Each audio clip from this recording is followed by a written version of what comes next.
Here, this is a truck. There's your tool. You are so stupid.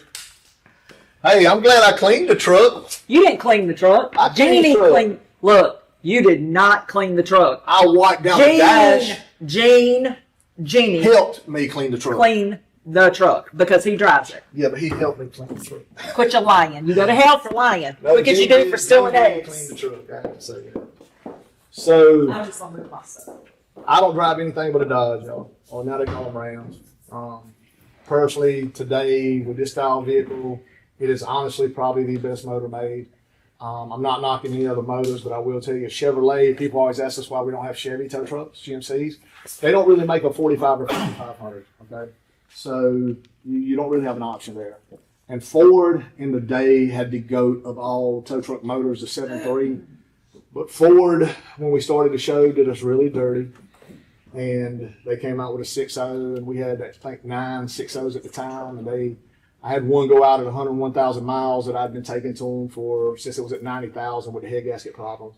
And when it got to 101,000, it finally went out. And they're like, well, we can't, warranty it. Well, I've been bringing it here for 10,000 miles. So I told Ford, said, I'll sell all 9 tow trucks I got if you don't warranty this one truck. And they said, well, sell them. So we ended up with Dodges and Rams, and they have been great to us. So everything on these tow trucks is ran by this controller right here and these buttons right here.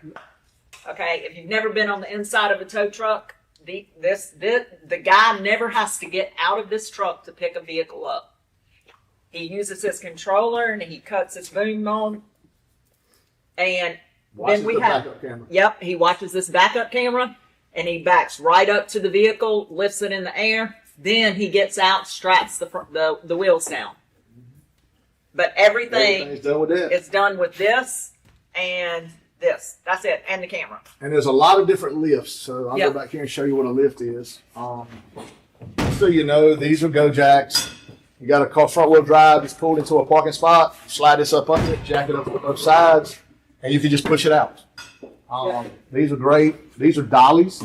So when we pick up a car that has an e-brake lock down or it's all-wheel drive, we put all 4 tires off the ground. Yes. And we'll tell you your vehicle with 4 tires up. Usually the smart cars, we also pick all 4 tires up off the ground. The static charger's in the back and the front wheel drive. Absolutely. There's several booms out on the market. I have 2 in my company. Me and Amy have 2 in our company. We run a Dynamic and we run a Vulcan. I love them both. I tell you, each one has its own advantages.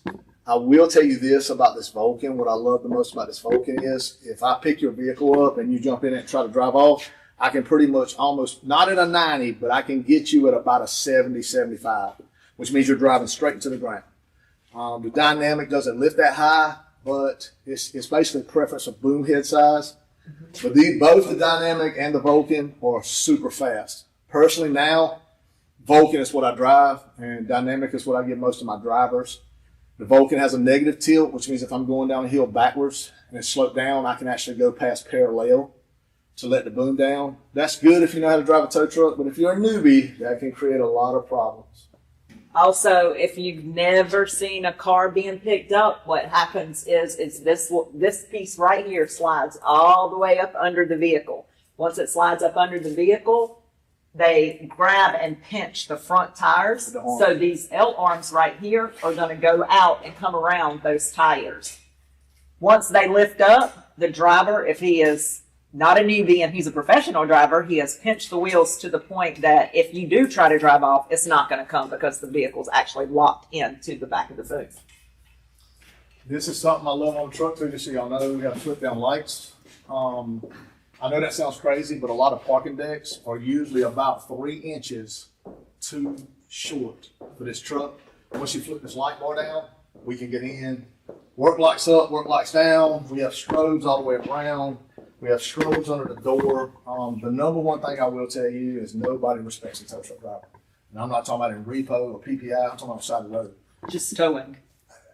Nobody pulls off to the center lane. There's a move over law in North Carolina, and the law is don't try to move over. It's you have to move over.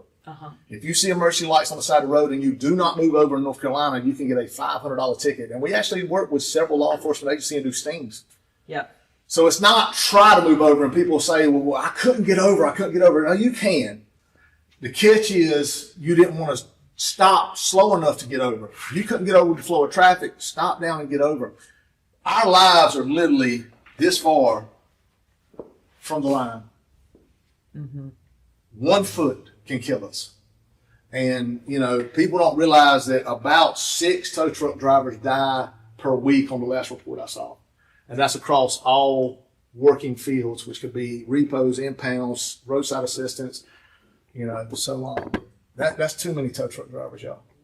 And so the one thing I would ask anybody that follows us, just respect when you see emergency vehicles, no matter what it is, do whatever you got to do to get over and get out of your way. LE, ambulances, fire trucks, the DOT dudes, and us. Like, I mean, the one thing I would think of is, what if it was you in that accident and we're trying to help you? Or your child, or your mom, or your exactly. Wife. So we can't do our job if you don't help us out. Also, they have a winch. This is our winch.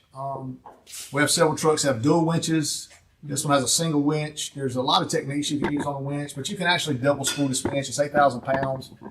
But if you double it, you can make it 16,000 pounds of pulling capacity. This boom, one of the other reasons I love this boom is this is a single cylinder boom in the middle, so it has one piston that moves up and down. A lot of booms have 2 pistons. Again, that's just preference.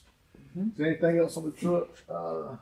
That's pretty much the major key points of a tow truck. Oh, you do have little things that you'll see on tow trucks, and people always ask me what they are. There's always a hookup in the front for jump starts. Yep. Where we can run a 25-foot cable. Like I said, we have work up, work down lights. We don't need jump box. We can just do it straight from the truck. One thing we don't do is tire changes. So you're not going to see a jack on our truck. And then we do don't. tow for a lot of law enforcement departments. So when you tow for law enforcement departments, you have to have recovery cable, you have to have skates, you have to have axes, you have to have scotch block, snatch block. Brooms to clean up. Brooms, you have to have bags, gloves. So, you know, we keep everything in toolboxes. But again, you can tell a lot about a driver by how they keep their truck. Absolutely. Jeannie does a good job. I'm going to have to give him a shout out. He and Bobby are ultra. Yeah, ultra OCD. And John. And they like a clean truck. John is awesome. Big John's awesome. John just is more of a main tower. So basically, John's just going to get that job done. And he keeps his truck clean, but I think Gene and Robbie are OCD. Yeah, they are like adamant about keeping it clean. That's it. And if you ever want to come out to Lick and I'm there, you want to take pictures inside the truck or beside the truck, absolutely. with the truck, let us know. We'll come out, take a picture with you and everything. Kids always loving taking pictures with the truck, especially with the strobes running. 100%.